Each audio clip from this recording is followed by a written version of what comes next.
The gold rush is behind us in short-term rentals. And in midterm rentals, I think the gold rush is ahead of us. It feels like all of the macro tailwinds are ahead of us. And I actually think the value prop is pretty durable for midterm rentals.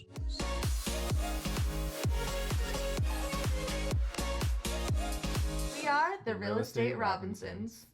Jeff, thank you so much for joining us today, brother. I'm really excited to have this conversation with you and share with our audience a little bit more about the midterm rental market. Thrilled to be here. Thanks for having me, Tony. Yeah. So I think where I want to start, the short-term rental industry has gone through its first cycle, I'd say.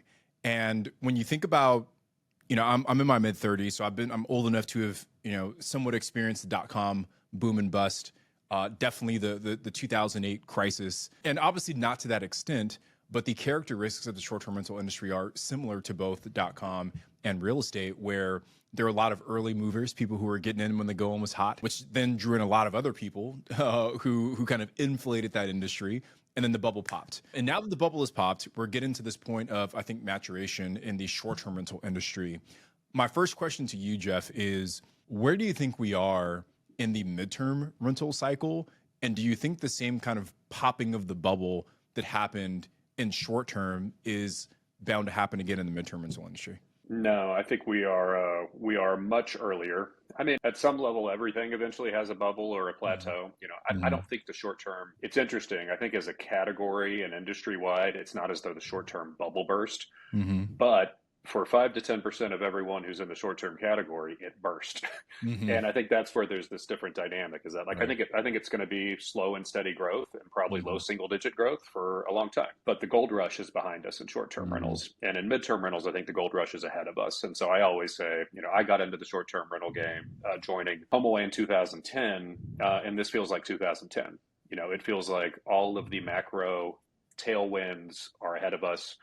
And I actually think the value prop is pretty durable for midterm rentals. If you think about the original short-term rental value prop, it was basically cheaper than a hotel room with more space. Over time, that evolved and it became like higher end, it became more luxury, it became a different type of proposition. But when you think about midterm, the value prop is really still, I'm looking at an extended stay America and I'm looking at this studio apartment, and boy, is this studio apartment a way better value than extended stay America. Boy, is this a way better value than an Airbnb. And I think that's going to be durable for, more like a decade than a year. And so I'm very optimistic for investors that are getting in. I appreciate that insight. And I actually just had the opportunity to chat with Jamie Lane, who's the VP of data at AirDNA. And he shared with me that in 2019, nationally, the short-term rental occupancy, like nationally, was at 54%. Post-COVID, I think he cited 2021 or 2022, it had jumped up to 61%. And then last year in 2024, it was down to 54%. Yeah.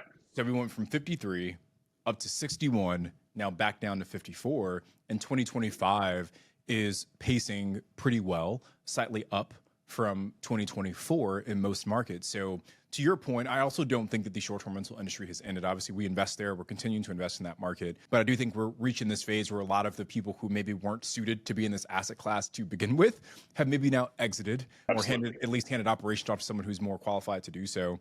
And now we're seeing that stabilize. But I know the trend for the short-term rental industry, where it started down here, peaked way up, and now we're settling at this point where we'll start to see some steady growth. What do those figures look like in the midterm rental industry? Like, are we seeing, massive spikes in occupancy and ADRs, or has it been more of a steady increase? Yeah, it's important to kind of remember the Furnish finder place in the ecosystem. And so we're a classified site. Right. And so for those of you who've been in the short-term game a long time, it feels like the VRBO business model you grew up with. You give us $179 a year. We send you leads. We offer you tools to help manage your listing and your leads, but we don't always know true occupancy. We're not a booking platform the way Vrbo and Airbnb are. And so I don't have great occupancy data. What I do have great data on is just how many people are opting into the Furnish Finder experience and how many tenants are shopping. And that second point, I think, is the more important one. So, shoppers on our site this year versus last year are up, depending on where you are, probably somewhere between close to 40%. And so there's a ton more demand. Inventory on our sites up more like single digits, but recently it started accelerating. And so I think last month we had almost 3,000 listings. And so what you're seeing is every listing on the platform has more demand than it used to.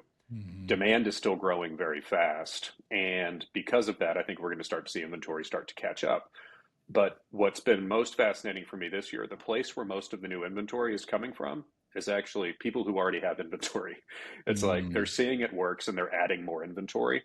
And that's what feels most like short-term rental 5 or 10 years ago, where the people who got in and were good at it were like, oh crap, I got to do this again. I got to do this again. I got to do this again. Mm.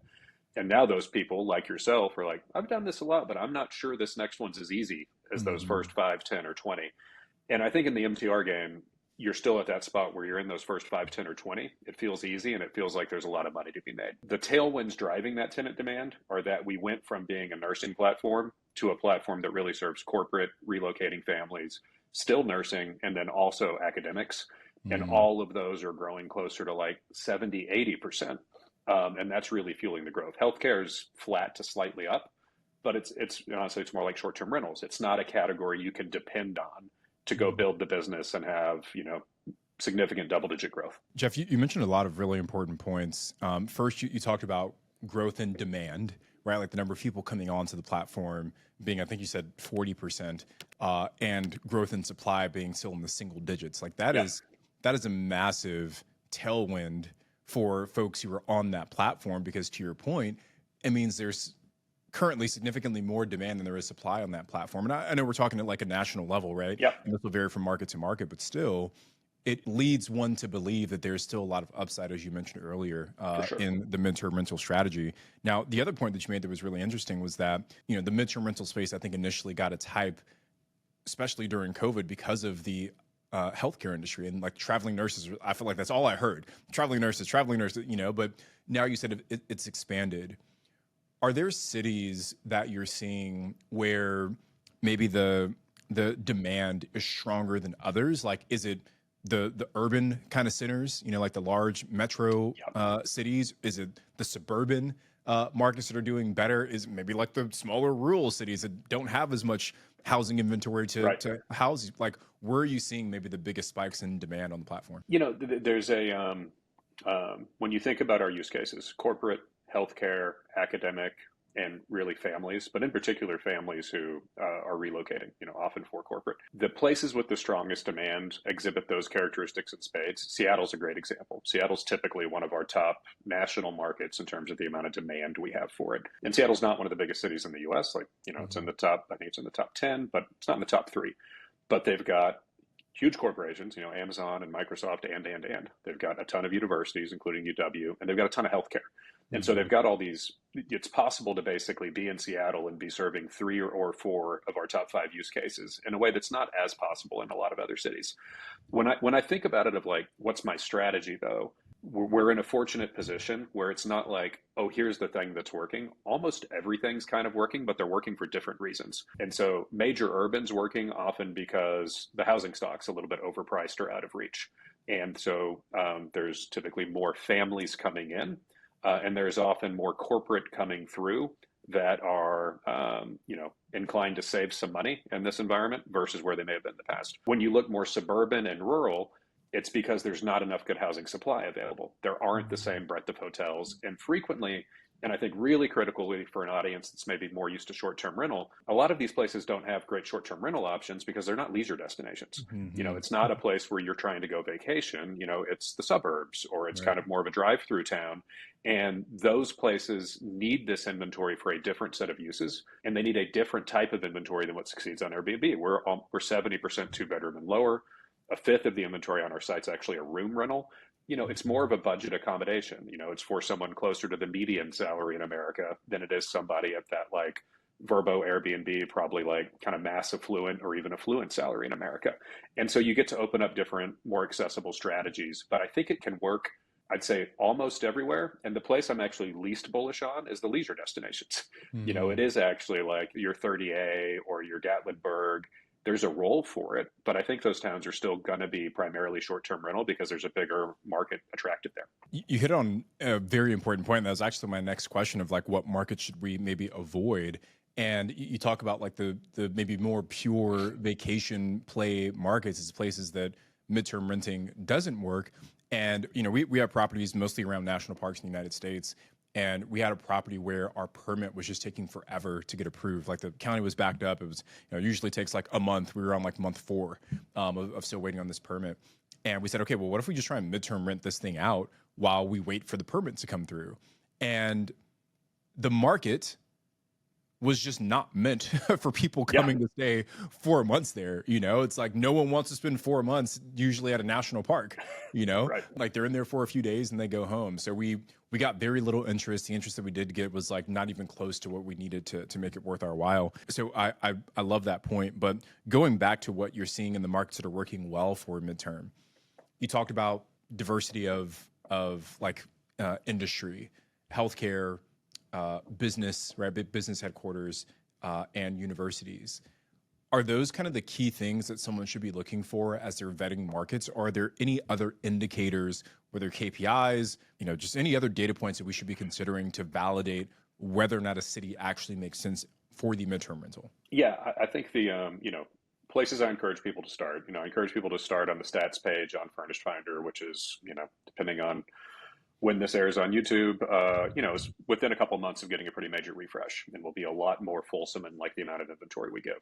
The second data point I give is like I do think it is short-term rentals can be instructive, but they're not an answer because the difference in use cases so significant. But like an AirDNA or seeing, in particular for pricing, you should be able to probably get a little less price than what somebody has on Airbnb. But then the third thing, and I think a really overlooked tool, is know what hotels are nearby. If there's an extended stay America nearby, like they don't make that many mistakes. They don't go build a hotel on a whim and hope it works out. And they don't flip from one strategy to the other. It's like, get to know that extended stay space, those Spring Hill suites and those Embassy suites and those extended stay Americas.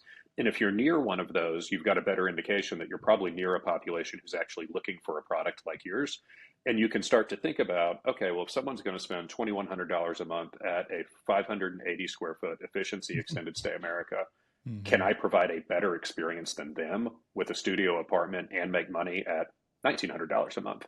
And for most studios and a lot of the places we're talking about, like $1,900 is a great return on capital. It's a great cash flowing maneuver versus your long term, but it may not be what you would have expected on a short term, but it's more consistent and it's a heck of a lot less work. And so I encourage people to look at those 3 data points. And then, the intersection of the 3 to me is like invest in something it's a fortunate category in that a lot of what you do can be within 10 minutes of your house. If you live in a place where people who are academics or traveling corporate or healthcare, or most commonly like families who are moving but not sure they want to buy yet, really start with, can I serve a use case I'm actually familiar with? And then the benefit becomes, I can actually manage this property within a 5 or 10 minute commute of my house instead of remote managing in Gatlinburg or 30A or, go pick your ski or beach town. And there just gets to be a whole lot more economies of scale for you because you're saving the money on the management. We invest mostly in short-term rentals, and we haven't really done it in our area because the short-term rental demand, we're like in the suburbs of Los Angeles, right? So like you said, I mean, we've got mostly state schools. These aren't like super large D1 universities. We have some, like, there's not a lot of demand here for short-term per se. But I've been thinking like, well, man, what if we did do midterm, right? I mean, there are definitely people who come here for work, for travel, for all these different things that maybe we can be there. So I appreciate you sharing that because it's getting the gears turning for me. I always think about like if, in your use case, if somebody close by, if your neighborhood's getting a In-N-Out burger, or if somebody's building a new hotel, or if somebody's building a shopping center, skilled trade is going to come through and need a place to stay. Right. And a lot of these towns don't actually have the skilled trade to do the construction, to have the GC, to train the chefs. And that type of growth in a suburban community creates the opportunity where like they're not going to buy permanent houses there. They actually need a place to live and will be more comfortable in your setup than in one of these extended stay hotels. And I think that's like just connect the intuition for what that might look like. And state schools are another good example. Like a state school with a graduate program, like graduate students get married and they're broke and they need to save money on furniture. And like you can help them through a time in life and actually make money and provide a great community service. And that aspect, especially when you're investing near where you live, I think is quite compelling versus short-term rentals, because I think midterm rentals are a real community asset. You're helping a family stay nearby when they've got an insurance claim. You're helping, the community invest itself by bringing in skilled trade or bringing in a traveling professor. And so there's not this same stigma around like, I can't believe Tony put a short-term rental on the block. Like, I can't, there's this animus in a way that there's not with the midterm rental because, I'm so fortunate that I could rent this for my grandparents to be nearby when their first grandchild was built. I'm so fortunate that somebody's here who otherwise couldn't be. And it's a really smart point because you're able to fill a need without all of the animosity that short-term rentals kind of generate. It's really got my gears turning on. Should we explore maybe midterm where we live? Because even the subdivision where we bought our primary residence, it did not exist before 2017. Like we bought our house, new construction, a brand new subdivision. Yeah. And my town, it's already a large town, several 100,000 people that live in this suburban city, but the population is going to double over the next, I think they said 10 or 15 years because of all the new construction that's going on. Someone has to build that town who doesn't live there. Exactly. They need a place to stay. Right.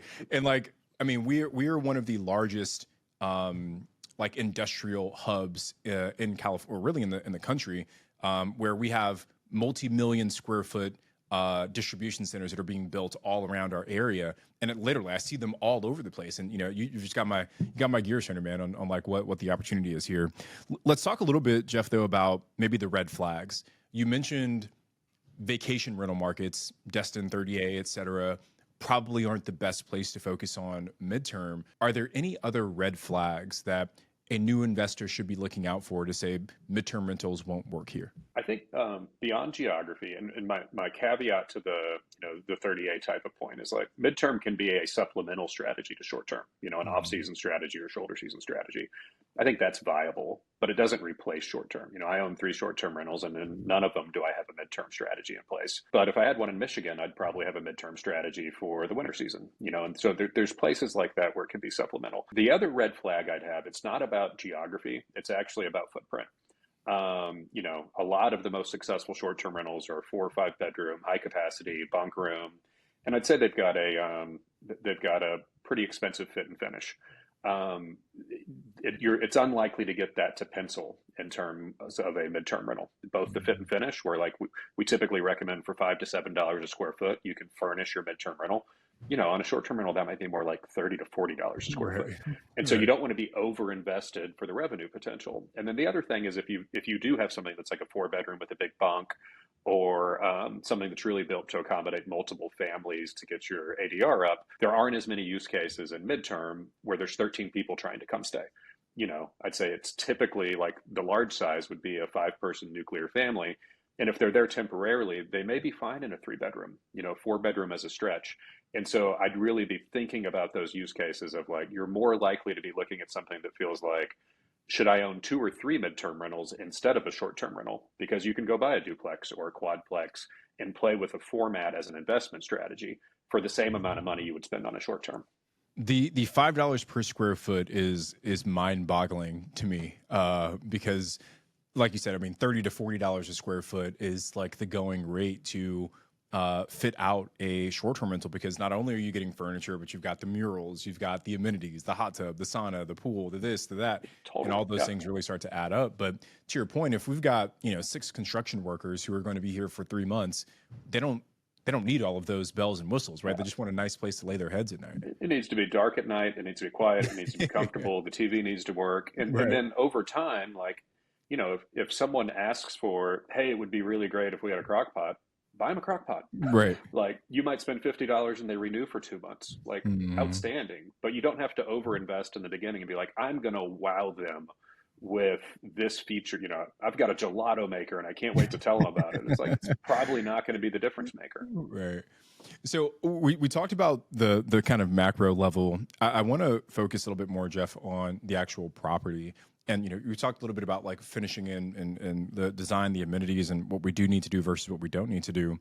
But in your experience, or from the data that you've seen being at Furnish Finder, what are maybe like the ideal property types that someone should be searching for from a midterm rental? Is it going after this kind of smaller 1-bedrooms that would compete with a traditional hotel stay? Or is it actually, hey, let's go after like the 5-bedrooms that maybe the hotels can't compete with because there's simply not enough space? Yeah, it's way more about the studio through 2-bedroom. Mm. That's absolutely the sweet spot. And so, that's 70% of our inventory. It's a similar amount of searches. I think there's interesting growth in three bedroom. The use case I like to talk to people about it is, imagine the three bedroom in your neighborhood that someone might be, your neighborhood's a bad example because it's all new construction, but in a, Mhm. 50-year-old neighborhood that someone's treating as a tear down, or that they're really having trouble renting long term, with good furnishing and a good location, that can be a successful midterm, because someone isn't treating it as a home forever. They're treating it as a place to stay for 3 months in a time of crisis, plumbing burst or fire, or roof caught on fire, whatever it was. But that three bedroom may be accommodating a family that's used to a four bedroom, but they're Mhm. just thrilled to have three bedrooms and two baths Mhm. and make it work. And so those dynamics give you more flexibility for how you can flex up.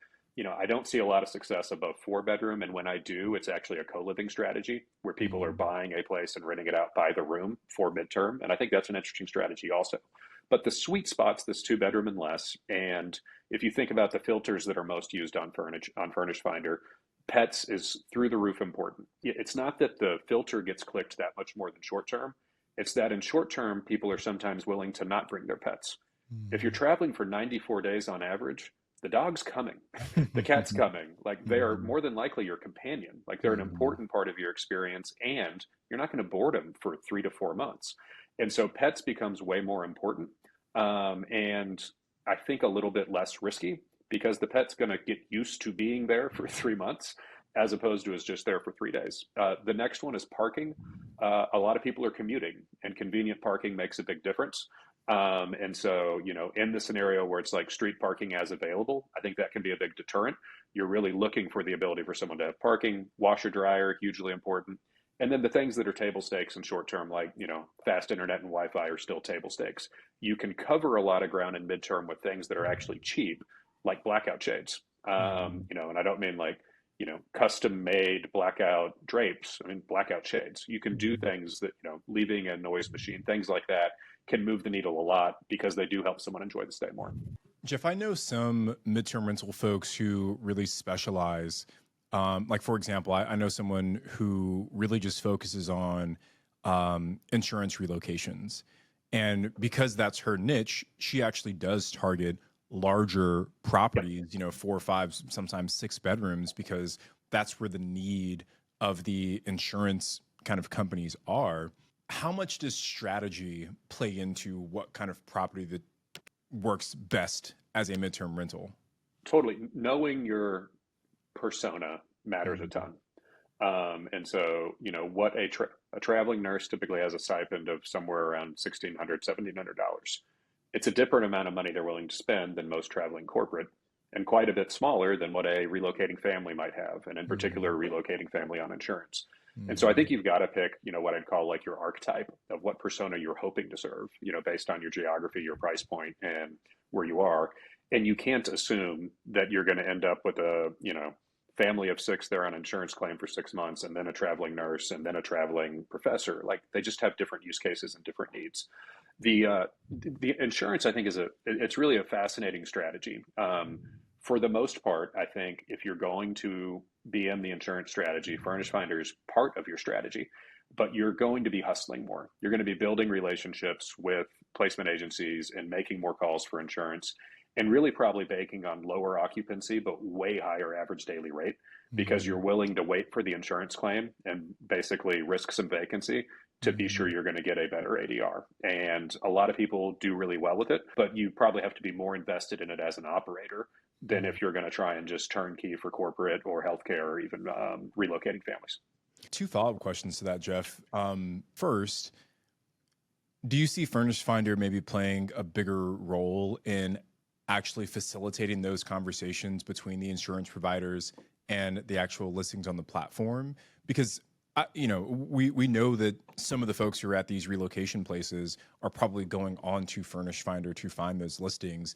Do you see it on the roadmap for Furnish Finder to maybe Yeah. make that connection easier? Yeah. We need to build tools. We call them our power agents, to Hmm. make it easier to use the site as a power agent. There's a lot of them out there. We're having conversations with the largest insurance placement agencies, medical placement agencies, and even corporate relocation. And what's unique about our site, we do have some tools that are, I'd say, that definitely need an improvement, but facilitate it. Like the housing request is a tool really unique to Furnish Finder. It's a one-to-many tool where a tenant can submit a request to everyone within 30 miles and say, like, this is what I need. Who's got something? You know, it's great. A ton of people will then contact you. It can be hard because you might get 500 replies of you should really rent my place, and you really just need one place. And Mhm. so what we need to build is a smarter set of tools that help, and in particular help power agents, but even most tenants understand who's responsive, who's got accurate rates, who's got an accurate calendar. The biggest challenge we have at Furnish Finder is, also what felt like 2010 at HomeAway and Verbo. There's not enough host hygiene yet on Mhm. responding to and helping the tenant through the booking process. And Mhm. that's because a lot of these landlords have come from the long-term space Right. where you're really only practicing once a year every 1.7 years. Like you're not a trained marketer and manager the way a short-term operator is. Right. And so when people ask me like, well, I'm going from short-term to midterm, what do I need to know? And I'm like, if you're a good short-term operator, you're already a good midterm operator. You've got the playbook, you've got the tools, you're probably going to be in our top. You've just got to be sure you don't have the wrong expectations of you're going to get the same ADR and have 96% occupancy as a midterm. You're going to have to make some trade-offs in order to accommodate it. But operationally, it is much easier than being short-term because you're going to do 3 to 4 turns a year. You bring up a good point of you called it host hygiene, which I like that term, but I think that, and I've got a lot of beef with Airbnb for different reasons, right? Obviously, their platform has helped me build a big business, so I'm appreciative of that. But I also have some beef with them. But one of the things that I do appreciate is that they facilitate the entire transaction. Yep. I can post my listing, and roughly within an hour, I could have someone booking my property, me collecting fees from Yep. from that reservation, and there's less friction for me to actually get the space filled. Yep. Do you see Furnish Finder moving in that direction where you actually help facilitate the entire transaction? Or is it really just part of like your core principle to say we just want to be the marketplace and let the guest and the host figure that out amongst themselves? Yeah. When you think about our space, I always say like we're in the valley between the giants. On one side, the giants are Booking.com, Airbnb, and Expedia. On the other side, the giants are Zillow and the CoStar properties, Mhm. Homes.com and Apartments.com and For Rent, those properties. The long-term guys don't do any of that, um, you know, merchant of record process the way the short-term guys do. Zillow's not collecting all of the rent up front, taking a cut of every payment, and all of those things. I see us in this case being more like the long-term guys, but primarily because the amount of work Airbnb and Vrbo do to facilitate that for you, like if you've got a successful short-term rental, they're doing that 50 to 70 times a year. Like Mhm. there's actually a lot of complexity they're managing. Now, I still think they're probably overcharging for it, but when you're doing Right. it 3 to 4 times a year, they're dramatically overcharging it for you. Like how Mhm. hard is it to collect, rent once a month? Right. Like it's not 15% of rent hard. You don't Mhm. need to have that much fee built in it. So, Furnish Finder and my in particular, and like, I was president of Verbo and I was part of a lot of the fee escalation over that decade, is that we simply don't earn enough for our landlords and our customers to justify that we should be charging that much and be a part of the transaction. So our Mhm. philosophy is going to be that we're going to continue to improve the tools we offer to you. And so we're going to improve our payments tool. We're going to improve our leasing tool. We've already improved calendar and messaging. And, people will probably be, tie goes to the runner type of thing, preferenced if they're using our supplemental tools. But it's not mandatory because we've just got to we believe if for $179 we can help someone make $20,000, they're going to be a great customer of ours.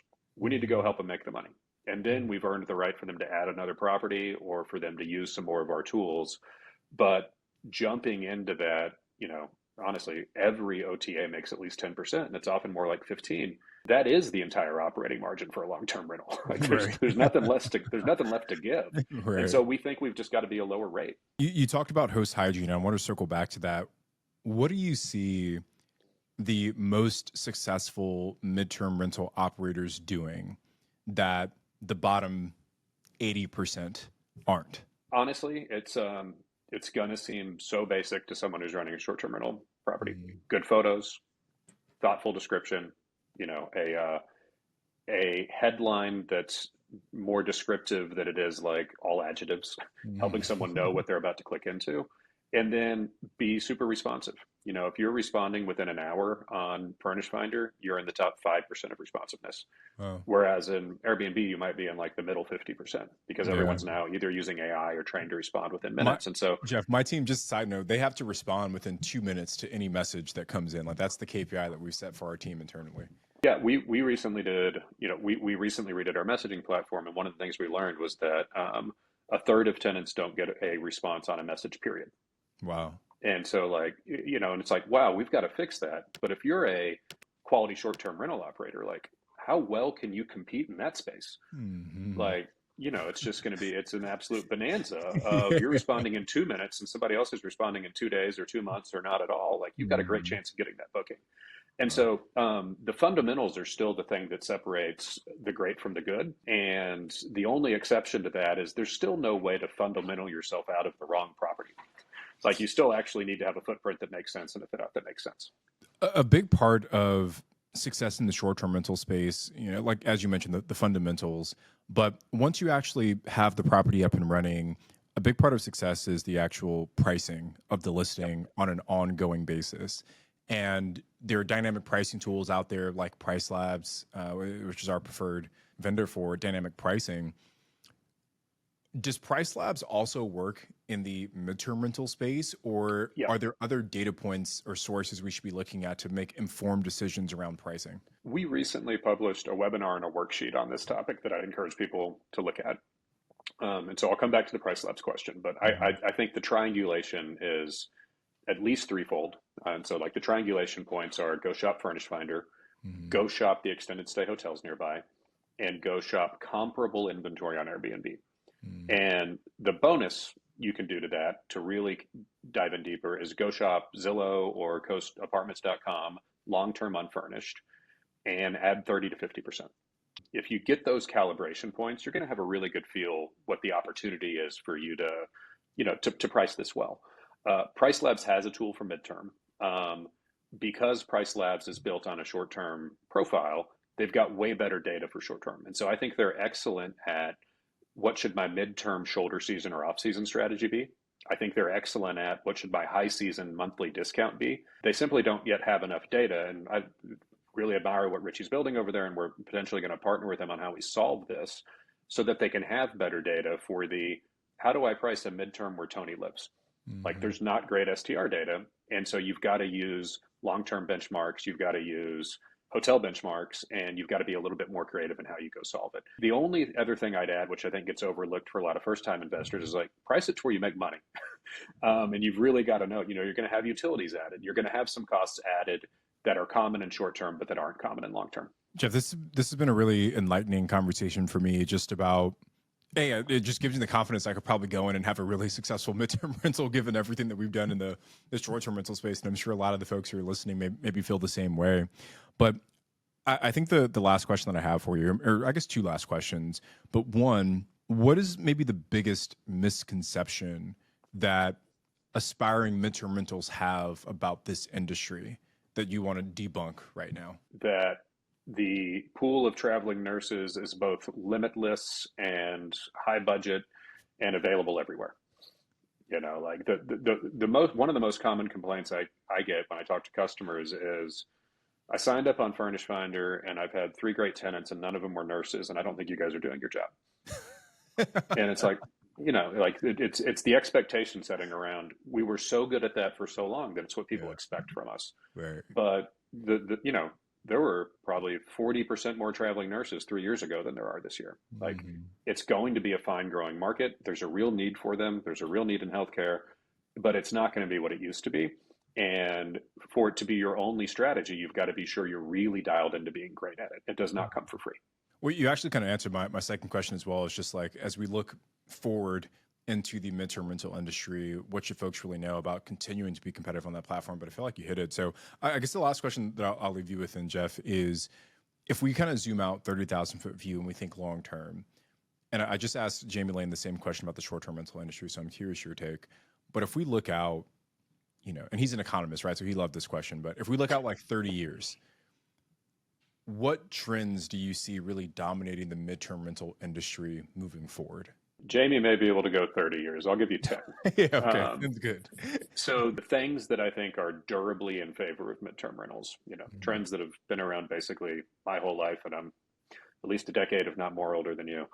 Um, basically, there's a housing shortage that keeps growing. There's a 4.7 million single family resident shortage in the US, and it's growing every year, and we're not building enough. So there's a housing shortage that needs to be solved for that family, that big use case at Furnish Finder.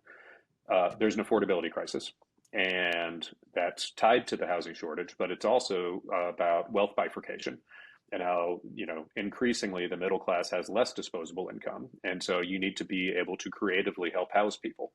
I think that plays really well for a room strategy, but what it also plays really well for is like furniture is a terrible investment.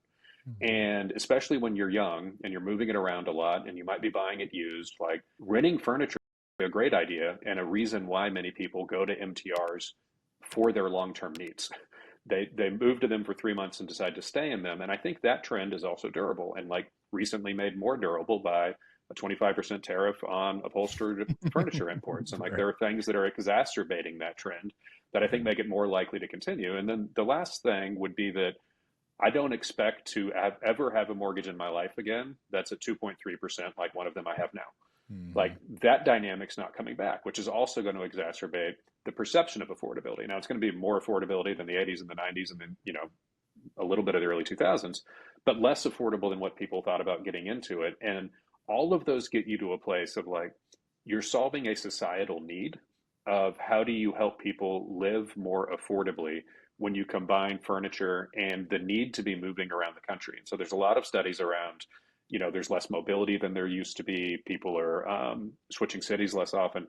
I think maybe people are switching residences less often, but actually are quite mobile and are going to stay mobile and advance their careers or even their personal lives 3 months at a time instead of picking up planning routes and doing that over and over.